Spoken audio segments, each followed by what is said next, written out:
Taylor Swift's The Manuscript, Part 4. Now, before we get into this ending, let me just say that it's okay if you don't understand all the words I'm saying about music theory. This is about what you hear and what you feel. I'm throwing some words out there. I will explain them in other videos, but for now, let's talk about the beauty that is this composition. So she just did, "She knew what the agony had been for." And from here, the song starts to drift back to the sounds of the introduction. Long whole note piano. But there's a big difference. In the beginning, it was only piano, but now we still have some strings in the background and some of those synthesizer pads that are floating about. I don't have them here. Hopefully I put that in post. They're subtle, you almost don't notice them. If they disappeared from the song, you would completely notice that it felt empty. But given this sense of resonance, it kind of feels like there's still emotion vibrating around the room, even though the chaos has calmed. And then she sings, "The only thing that's left is the manuscript, one last souvenir from my trip to your shores." The melody does something different here. This same melody has appeared before, and in its parallel line in the introduction, "Of the entire torrid affair," she goes down on affair.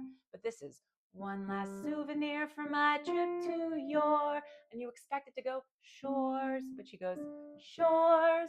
She sings that note instead of that note. It's the same melodic slot, but a different ending. She's not sinking into the memory anymore. She's rising out of it. Small shift, but these things matter in composing. But the story isn't mine anymore. This is the final chord.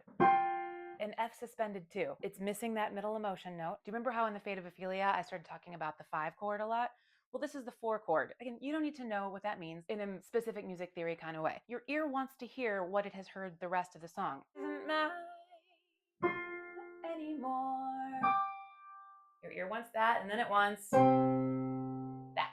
It wants closure. It wants the 1 chord. It wants to go home. This song doesn't go home, and it's the last track on the album. Very tortured, isn't it? It's a bold choice not to resolve a song. That 5 chord, it pulls you home. 5, 1. The 4 chord takes you away. Here's your home base. And when you're here, in the world of the 4 chord, you're away from home. It sounds nice and pleasant. It's dreamlike. The 4 chord opens a door and doesn't require that you close that door in the same way that the 5 chord does. And so I think in the beginning, having those open chords, the one that felt more like a manuscript, like a sketch of a portrait instead of the full final oil painting, in the beginning it was a question mark. And in the end, it's a release. She's opening the door, going somewhere else. Where's she going? Do I have to put this in a part 5? I might.